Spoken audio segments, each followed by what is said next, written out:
So I have with me here a couple of things that I think beginner hikers should always bring with them when they're going out to the mountains. In fact, even experienced hikers, these are things that I think people either don't know about or they just completely forget to bring with them. And this isn't life-saving things, this is not a survival channel, so please don't hit me with the where's your knife or where's your gun or your flares. These are just simple things for regular folks going on a day hike, and if you bring them with you, you're much less likely to get in trouble and more likely to have a better time. So let's get into it. The first thing on this list is to do with water. I think people tend to underestimate or not know how much water to bring on a trip, but if you're going somewhere that has regular stream crossings or lakes or rivers, you're going to be able to drink that water, but it's not always going to be safe. Water in the mountains might seem like it's pristine and clear and perfectly safe to drink, but a lot of the times it's not. There could be bacteria, there could be waterborne cysts like Giardia and many other really harmful things in the water, so it's important to bring a filter. This one I have is Catadin Be-Free. I've been using this for around about 8 months, and it's one of the top brands that's out there. You could also look at Soya as well.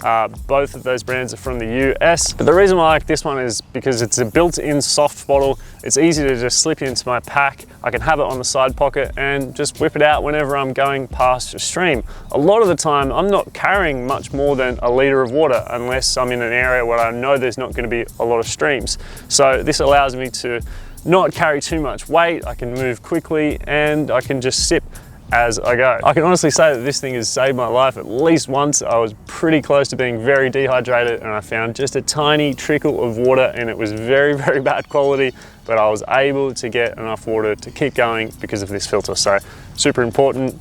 Highly recommended you get one of these. The second thing is less about survival and more about the comfort and enjoyment of the wilderness for other people and yourself. As a thru hiker, one of the things I notice when I come into an area that is really popular with day hikers is that I can start to smell that car park or popular trail, and that's because in general, people that are new to hiking don't know what to do with poo in the wilderness. And the general rule around the world for what to do with poo is to bury it. So what I recommend you do is bring a trowel. And what this enables you to do is to dig a cat hole, which is a little hole in the dirt around 20 centimeters where you can do your thing and then cover it back up. That is going to prevent the smell. It's going to look a lot nicer because there's really nothing worse than coming into a pristine wilderness and just seeing turds and toilet paper everywhere. And I'm not saying this to be a gatekeeper and to rip on people that are new to hiking. You know, honestly, you don't know what you don't know. And if you're new to this, it's okay not to know these things. But if you do know them, then you should be doing the right thing and paying attention to what the local custom is in the area. It's worth noting that there are certain areas, especially those that have delicate water catchments, that don't allow you to bury your poop. So it's always important to check out what the local rules are in the area that you're going to. But I would say in general, around the world, it's pretty well accepted that burying your poop is the thing to do. I'm not going to go into too much more detail. There's plenty of videos on YouTube about how to poop into the wilderness. I don't have one, but it's pretty self-explanatory. You want to be away from people for obvious reasons. I remember one particular moment where I was hiking along a trail and a guy stopped me and he said, "You can't go past, there's a girl and she's going to the bathroom." And I said, "What, like on the trail?" We were on a really steep section of mountain, so perhaps she wasn't comfortable going anywhere else. But yeah, please, if you have a choice, don't poop directly on the trail. Okay, the third thing that I wish beginner hikers would bring when they go hiking is something that they already bring, and that is a mobile phone. I mean, just about everyone hiking has one of these, but there's something in particular that I think you should have on your phone,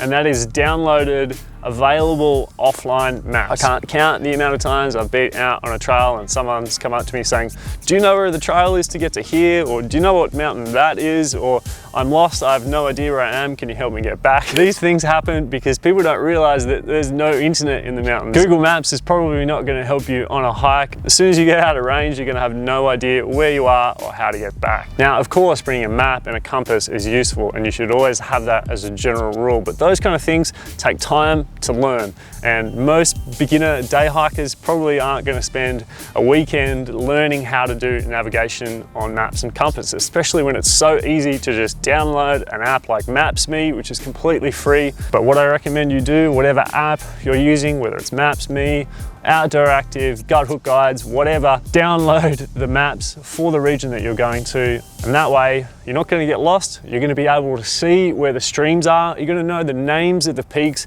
and you're just generally gonna have a much nicer time in the mountains having that information.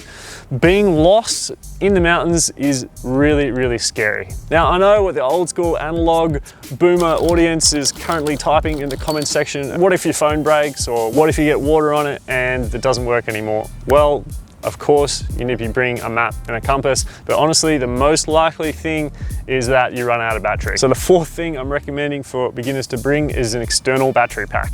Now, obviously they don't have to be this big. This one's 20,000 milliamps, which is enough to keep me going for around 4 or 5 days. That's charging my camera, it's using my phone. So you probably only need something for a day hike, like 2,000 milliamps, something like that. The one I have here is from Anker. I've used a bunch of different types, and Anker has been hands down the best one. They actually do make a lot of really cool stuff for the hiking market, especially to do with tech. They make these great batteries as well as solar panels, chargers, a whole bunch of other stuff, so go and check them out. That's not a sponsored plug, I bought this with my own money. It's just in my experience, Anker are far better than just about anything else, so if you want a recommendation, there it is. Before we get on to the final thing, it's important to note that just having your phone with the offline maps and the charger is not going to be any good if you don't bring your charging cable.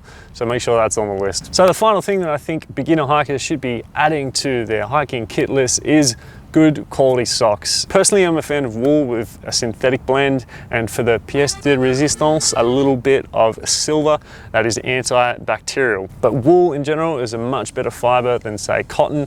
Cotton tends to absorb moisture. It traps that moist environment within your foot, which is probably going to cause discomfort at the least, but blisters, maceration, fungus, all kinds of nasty stuff that you don't want. So I'd really recommend that you stay away from cotton. I tend to go for a wool synthetic blend. Like I said, if you're a vegan, I would recommend the bamboo route. But aside from that, there's some general things that I think socks should have, and that is they should be seamless within. That prevents rubbing against your toes. That's going to be a recipe for blisters. I also recommend that they're anatomically shaped. You know, your feet are inherently different, so I would recommend looking for a pair of socks that is marked with the left and the right to make sure that it's going to fit your feet correctly. Good hiking socks should also have a little bit of padding, particularly around the heel and around the toe box. That's there for comfort, but also again for reducing blisters. Some of the brands I use and love are Silverlight. I've got a whole video about that sock. I think it's hands down the best sock that I've ever used, and everyone that I know of that's used that sock has said that it is the best hiking sock they've ever used. Go and check out the full video. I'll link it up here that you can check out. Some other brands that I like are Injinji. They make toe socks. So if you are more into the barefoot style shoe and you want a sock that doesn't restrict your toes and enables them to really splay out, giving you more stability, more traction, and more balance and control with your hiking, then I would recommend checking out the Injinji toe socks. And for those people that had a lot to say on my Silverlight sock video about the fact that I'm made in China, I've got another recommendation for you. These are from Grip 6. They were sent to me recently. I've tried them out on some day hikes. I'm going to use them probably through the winter as things start to cool down here in Spain. So far, they tick most of the boxes. It's really good quality merino wool, very comfortable. So if you really prefer something that's made in the US, then check out Grip 6. The link is in the description. Oh, hell yeah, brother, yeah! All right, my new to hiking friends, that does it for this video. Thanks for watching. Even if you are an experienced hiker, I would love to know what you think in the comment section below. And if you haven't already, join my Discord. This is a really great group of people. We've got about 600 people in this little forum. It's a place where we can discuss these things in a little more nuance, a little more detail. I've got threads for all different types of categories of gear, a little bit of body and mind as well. If you have questions about how to prepare your body and your mind to get the most out of the mountains, that's pretty much what this channel is about. So if you're new here, consider subscribing. I'll see you on the summit.